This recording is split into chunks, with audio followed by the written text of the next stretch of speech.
Hey, what's up, you guys? So while I'm waiting to pick up my daughter from school, I decided that I wanted to do a video. So these are some of the things in life that mean a lot to me. To be able to pick my kids up from school.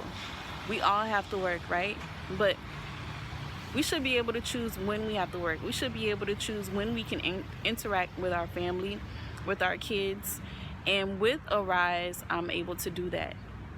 I was not able to do that before with other jobs. You can't just tell your boss, okay, I need to leave every day at a certain time and come back in about an hour and a half, depending on how far away you work from the job, how far away the kids' schools are away from the job.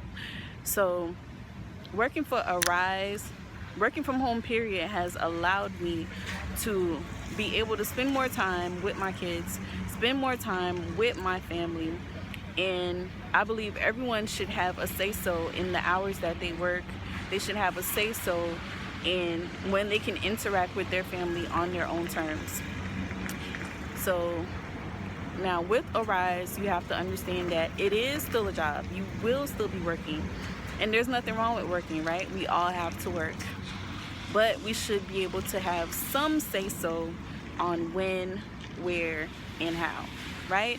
Okay, so if you are interested in learning how to work from home, if you are interested in learning how you too can work from Arise, click the link below and I'll be happy to assist you.